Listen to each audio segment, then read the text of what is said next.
Sekarang Yesus itu yang keluar dari mulut Tuhan atau perkataan yang keluar dari mulut Tuhan? Inilah hebatnya Tuhan. Perkataan Tuhan yang keluar dari mulut Tuhan itu bisa berbentuk, bisa melakukan sesuatu. Itulah hebatnya Tuhan. Bang mengatakan bahwa berzina boleh, ini boleh. Jadi, kita telah ditebus dari hidup dosa. Kita telah keluar dari hidup yang bergelimang dosa. Dan kita dipanggil untuk menjadi anak-anak terang. Bagaimana mungkin kita masih tetap melakukan dosa itu? Karena Anda harus tahu Bang Jo, orang yang baptis itu melambangkan kita mati bagi dosa dan kita hidup bagi Tuhan. Kalau kita udah mati bagi dosa, bagaimana lagi kita mau berzina? Bagaimana lagi kita mau mencuri? Karena siapa yang ada di dalam Yesus Kristus, ia adalah ciptaan baru. Yang lama berlalu, yang baru datang. Ketika kita percaya Yesus, kita dimeterai oleh Roh Kudus sebagai jaminan bahwa kita ini anak Allah, bahwa kita ini milik Allah.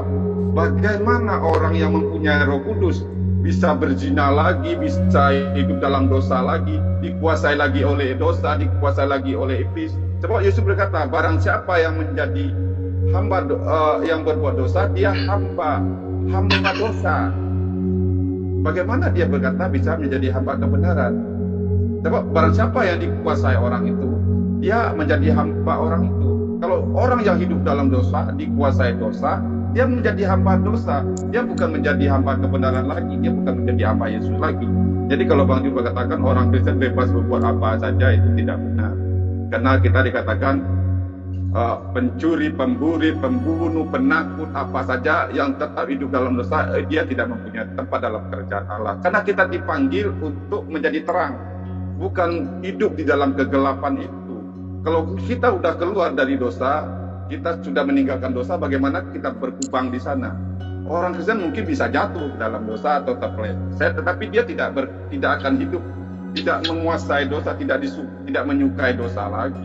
Tetapi kalau ada orang Kristen, misalnya dia masih berdosa, hidupnya dalam dosa, dia sebenarnya tidak lahir baru, tidak mengenal Yesus, tidak menerima Yesus sebagai Tuhan dan Juru Selamatnya.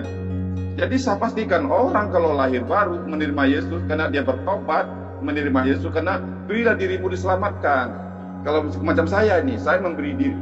Oh, Bang Ju mengatakan saya Kristen karena saya itu tidak tahan menjalankan syariat agama, gitu kata Bang Ju. Kalau memang itu syaratnya kita masuk surga, saya akan lakukan gitu loh. Karena saya waktu saya di Muslim, saya berkata, moto saya itu Bismillahi tawakkaltu 'alallahi la hawla wala quwata illa billah aliyul azim. Saya ini maunya tawakal kepada Tuhan. Hanya ke sesuatu yang kalau dari Tuhan itu jadilah kepada saya.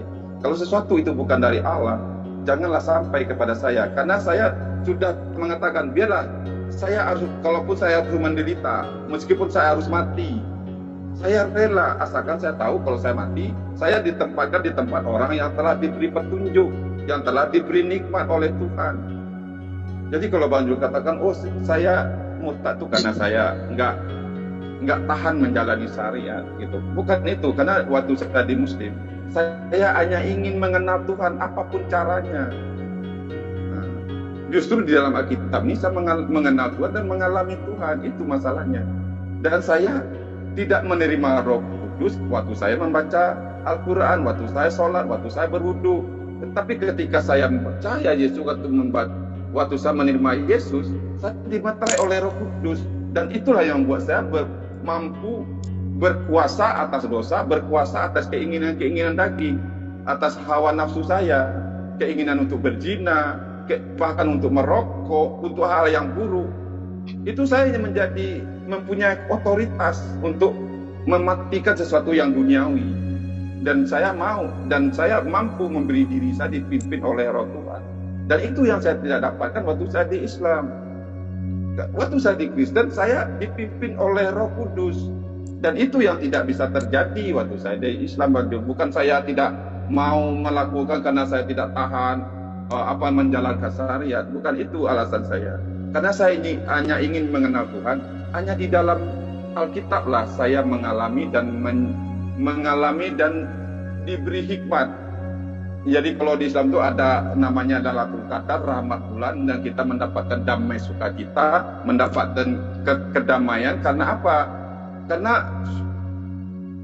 suasana sorga, kasih, misalnya Yesus mengajarkan Bapa di sorga, jadilah kehendakmu di bumi ini seperti di sorga. Jadi orang Kristen bisa mengalami sorga itu di bumi karena mengalami kuasa Tuhan, karena mengalami damai Tuhan. Dan itu yang tidak terjadi waktu saya di Muslim. Jadi alasan saya kenapa saya Kristen bukan karena saya ingin kaya, bonjol. Di Islam itu keluarga saya kalau hanya untuk makan, hanya untuk hidup. Saya itu di kampung saya juga, mama saya, ibu saya punya kebun, punya sawah, punya kelapa. Tetapi kenapa saya memilih seperti ini? Bahkan keluarga saya mengancam saya ingin membunuh saya. Karena saya ingin mengenal Tuhan, dan Tuhan menyatakan siapa Dia kepada saya.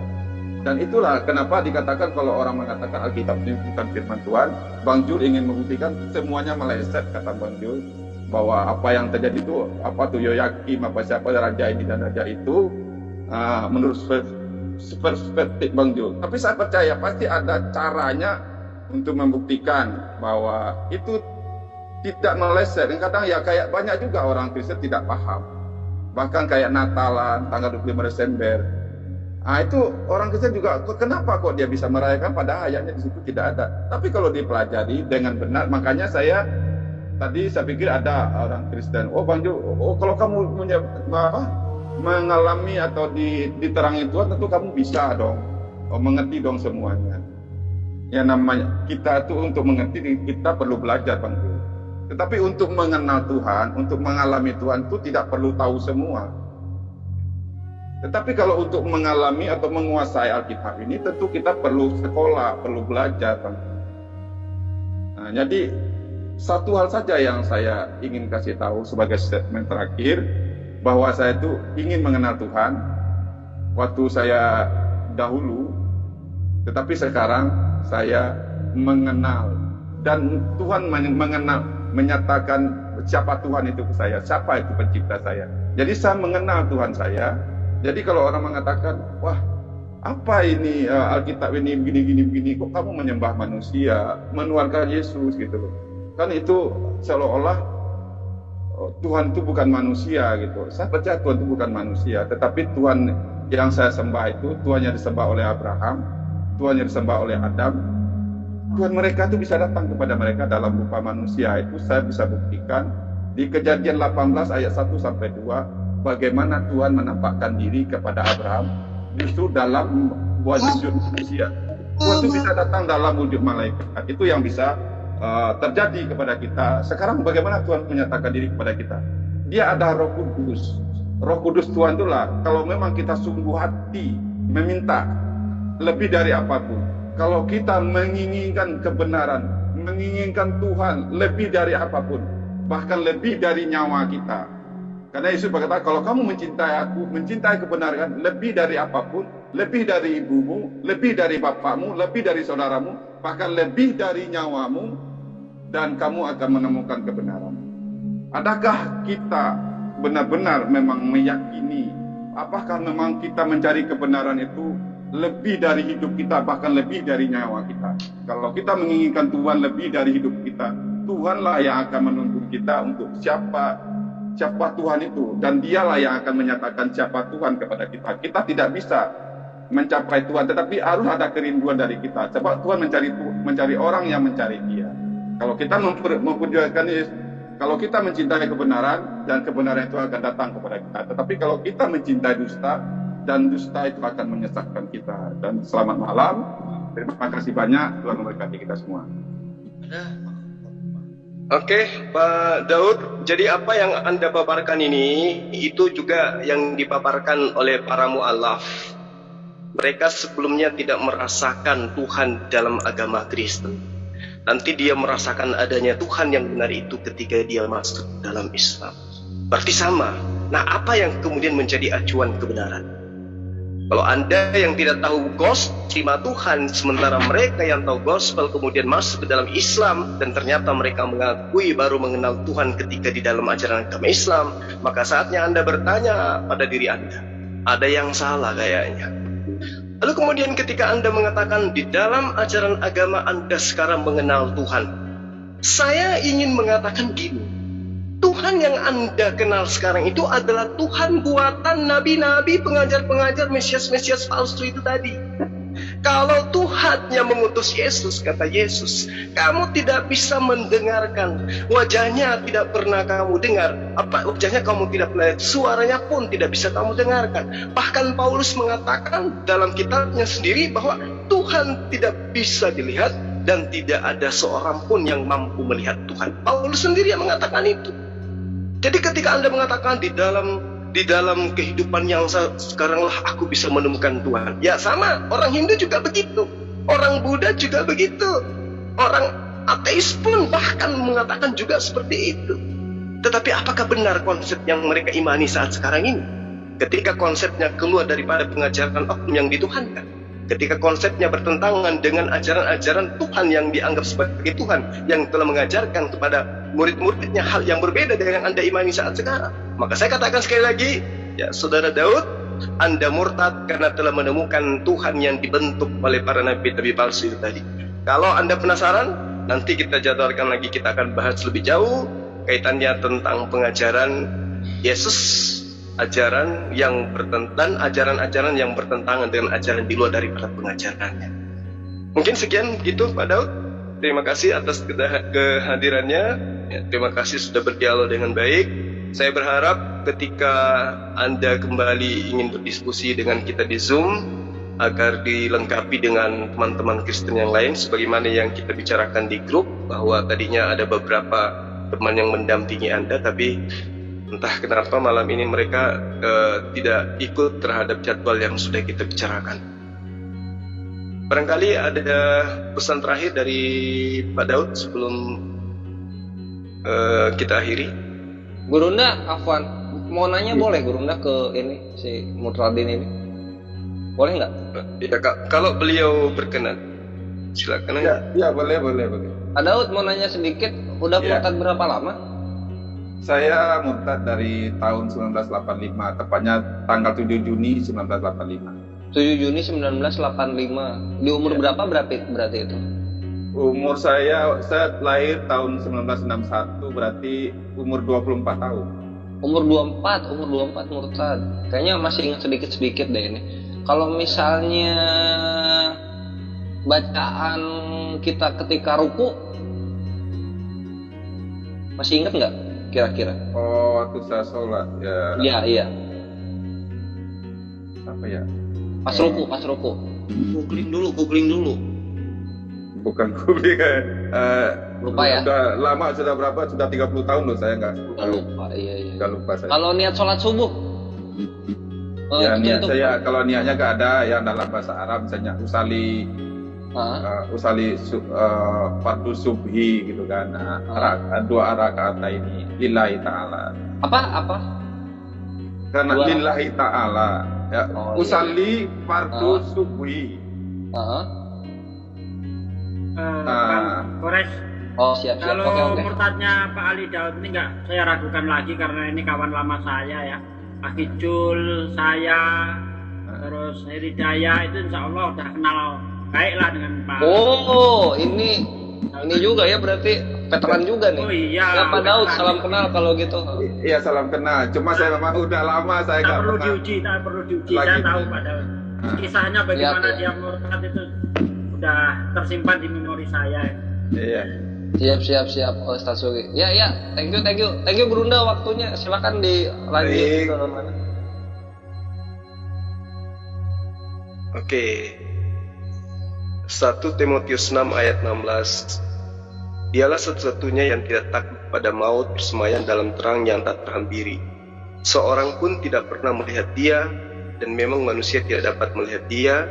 Baginya lah hormat dan kuasa yang kekal. Jadi yang melihat Yesus itu bukan melihat Tuhan, karena Yesus itu terlihat. Oke Pak Daud, terima kasih. Mungkin lain waktu kita jadwalkan lagi. Kira-kira kapan?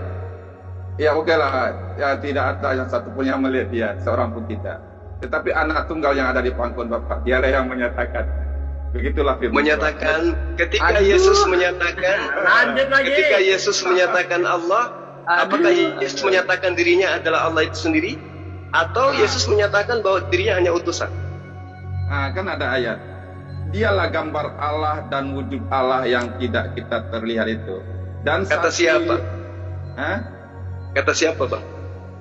Buktinya, kalau misalnya Nah, saya tanya kata siapa, karena kita sedang mencari nabi-nabi palsu, pengajar-pengajar palsu. Oh ya. Kata siapa bahwa Yesus itu adalah wajah Allah, rupa Allah? Iya, nanti abang kan tidak percaya bahwa itu kalau di surat Paulus Filipi abang sudah menganggap itu surat apa nabi palsu. Oke lah, kita ini saja ke perjanjian lama lah. Paling enggak Abraham itu bapak orang beriman.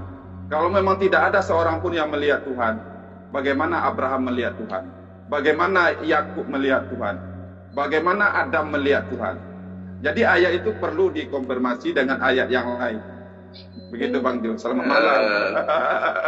Nanti kita Lalu bagaimana dengan pernyataan yang mengatakan tidak ada yang pernah melihat Bapa?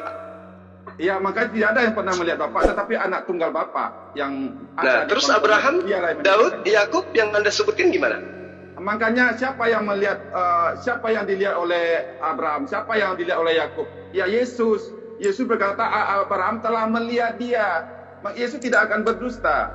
Jadi Bapak itu hanya bisa orang-orang Yahudi yang menggunakan kitab original teks demikian memahami itu. tidak.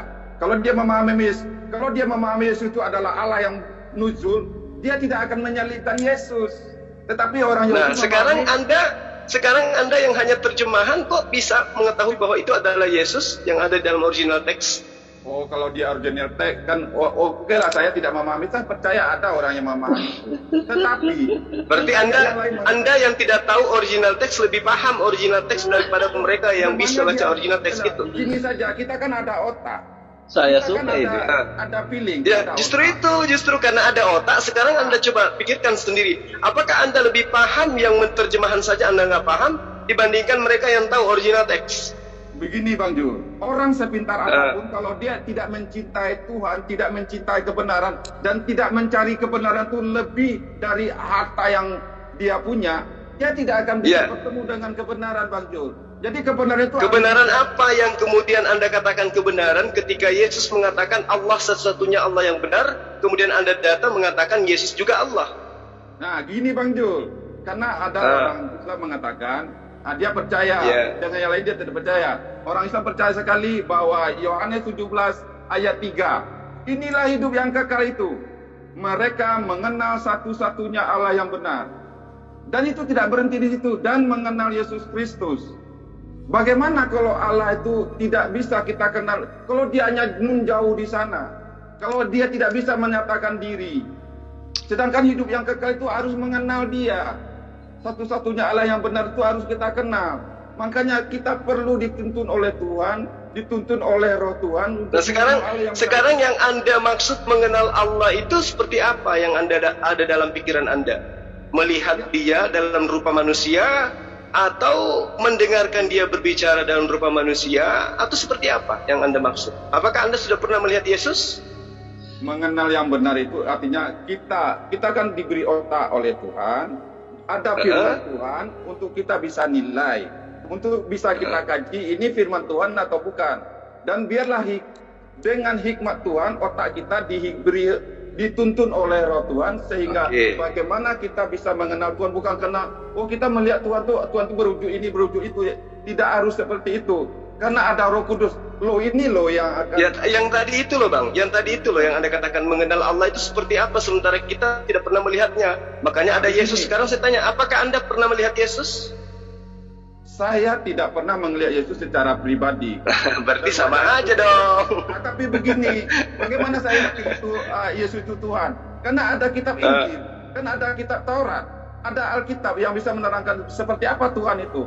Dan bagaimana, kenapa Nabi Abraham. Nah, karena itu makanya saya tanya tadi Bang, apakah Anda yang memahami terjemahan saja tidak bisa lebih paham original teks daripada begini, orang yang bisa original teks gitu loh. Oke. Original teks. Memangnya di original teks itu bagaimana Inilah hidup yang kekal itu, mereka mengenal satu-satunya Allah yang benar dan mengenal Yesus Kristus. Di ayat 2. Boleh saya tunjukkan Gurunda? Boleh, silakan. Itu Yohanes 1 ayat 18. Bahasa Yunaninya, kalau Pak Daud nggak tahu, itu dia menggunakan kata exegeomai. Anak Tuhan yang exegeomai. Exegeomai ini, kalau kita turunkan ke Inggris, itu exegesis. Exegesis jatuh ke Arabik itu tafsir. Tafsir di Indonesia artinya menjelaskan.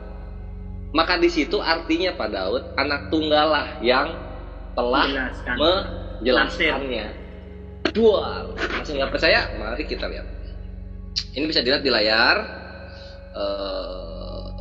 Inilah kenapa original teks itu ketika kita kembali ke bahasa aslinya itu penting supaya kita tidak bisa terkecoh oleh ininya Pak siapa namanya? Pak Daud gitu loh. Nah, ini bisa dilihat ya, John. Udah kelihatan belum layar? Udah, mantap. Pak Daud gimana? Kelihatan nggak udah? Pak Daud? Kelihatan ya di layar ya? Karena saya pakai HP ya udahlah, jalanin aja. Iya, kelihatan ya udah ya. Nah, ini Yohanes 1:18. Sekarang kita lihat di sini. Theon odesis heoraken popote monogenes theos hoon eiston kolpon tou patros eikenos exegesato. Exegesato, sorry. Nah, ini exegesato. Lalu apa itu exegesato? Kita buka ininya, apa leksikonnya. Di sini dijelaskan. Nah, dia adalah transliteration dari exegeomai. Exegeomai, I lead, show the way, made, iPhone, narrate, declare. Kemudian kita tarik nih ke English, di English. Nah, ini bisa dilihat. Is the root of the English term exegesis. Tentu Pak Daud Ali tahu apa itu exegesis artinya. Maka dari itu Yesus betul Gurunda, betul Sasugi, tafsiran. Yesus menafsir Bapa itu ada, bukan Yesus melihat dengan mata kepalanya sendiri. Dengan kata lain, Yesus tidak pernah melihat Bapa sama sekali. Ini mesti diterima kenyataannya, Pak Daud. Terima kasih. Silakan Gurunda. Boleh saya sanggah? Silakan. Ya udah. Kalau memang penafsirannya begitu, ayat yang lain akan berbentur dengan ayat yang lain. Boleh ya. Yesus berkata, jikalau kamu melihat aku, kamu sama dengan melihat Bapa.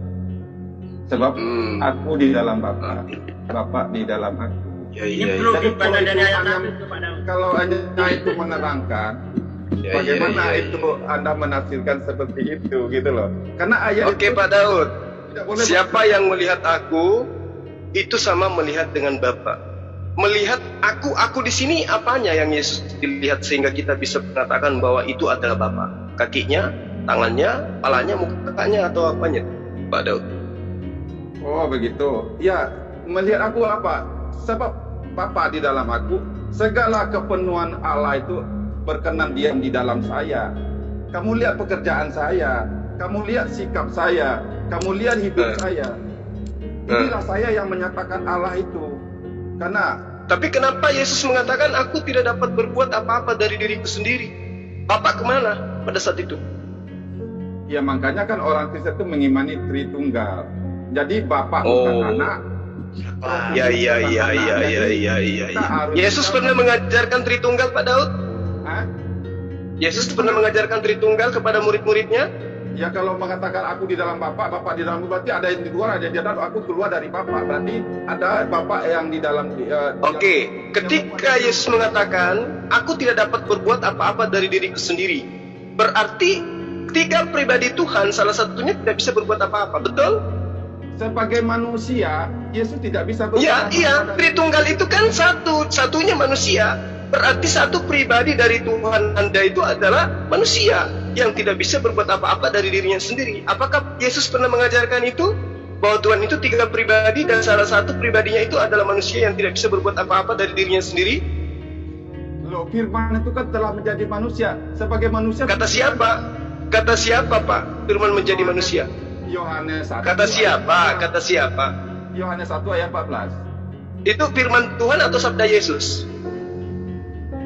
Ya beginilah, di sini pemahaman kita. Bang Jul, apa sesuatu yang mengatakan Yesus Tuhan, itu menurut Bang Jul itu bukan firman Tuhan. Tapi kalau Yohanes 17 ayat 3, itu perkataan Yesus. Tetapi kalau misalnya di situ Yesus mengaku sebagai Tuhan atau sebagai utusan Tuhan, Pak? Nah, sekarang saya kasih tahu sama Bang Jul Yohanes 8 ayat 24. Silakan. Mulai di ayat 23. Yohanes 8 ayat Yohanes 8 ayat 24 aja deh. Kalau kamu nggak percaya, akulah dia, kamu mati dalam dosamu. Jadi dia siapa maksudnya di situ? Makanya Bang Jul kan mengatakan, oh adakah Yesus mengajarkan Tritunggal? Kan ini masalahnya. Iya, di situ dia sebagai anak tukang kayu, dia sebagai Mesias, dia sebagai nabi, dia sebagai suaminya Maria, dia sebagai anaknya Maria, atau siapa di situ? Adakah dia mengatakan, akulah dia Tuhan pencipta alam semesta, atau siapa? Coba Anda tafsirkan. Ya, kita bisa lihat dari ayat 23-nya, aku dari atas. Dia siapa? Dia itu dari atas, dari surga. Aku bukan. Kalau iblis itu dari mana? Iblis dari mana, Pak? Iblis dari mana? Ya, dari atas atau dari mana?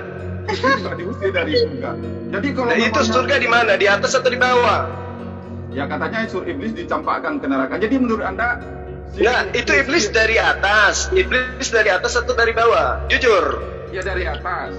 Oke, berarti kalau hanya alasan itu, berarti iblis juga adalah Tuhan, karena dia juga berasal dari atas. Gimana? Masa semua yang dari atas Tuhan? Nah, karena itu Anda nggak bisa nipu orang dengan mengatakan Yesus itu Tuhan, karena dia dari atas. Iblis juga dari atas kok. Oke, Bang Ju menyangka. Ada lagi nggak ayat yang lebih hebat? Ada ayat yang lain mengatakan, sebelum Abraham jadi, aku sudah ada. Nah ini. Oke. Dari mana Yesus tahu? Dari mana Yesus tahu bahwa sebelum Abraham jadi dia sudah ada? Loh, dia kan firman yang telah menjadi manusia. Oke, kalau dia adalah firman yang telah menjadi manusia sehingga dia tahu bahwa dirinya ada sebelum Abraham ada, apakah Yesus tahu hari kiamat? Ya, kalau sebagai manusia dia tahu segalanya, dia bukan. Nah, sebagai apa dia mengetahui bahwa dia ada sebelum ada Abraham ada? Ya, makanya kita memahami kitab itu tidak boleh sepotong-sepotong, Baju. Lah kan Bapak yang loncat-loncat kemana-mana. Masalahnya kalau saya misalnya nih, saya kasih ayat Filipi, Bang Jul menolak itu surat Paulus. Jadi Bang Jul sudah sudah menyangkal bahwa Alkitab ini bukan kitab suci lagi, sudah palsu, sudah ada rasul palsu. Sudah pasti nggak nyambung dengan apa yang saya terangkan. Ya kan yang menjadi juru selamat Bapak itu Yesus, bukan Paulus kan? Ya, saya hanya membantu abang ini. Aku memberi hidup yang kekal kepadamu. Nah, cara Yesus memberi hidup kekal itu seperti apa? Dia dengan menyembah dirinya atau menyembah kepada Allah. Kalau kamu percaya aku telah mati untukmu dan hidup aku berikan kepadamu, dan apa yang aku berikan tidak sama dengan diberikan oleh dunia ini. Apa yang diberikan Yesus? Hidupnya sendiri. Akulah jalan kebenaran.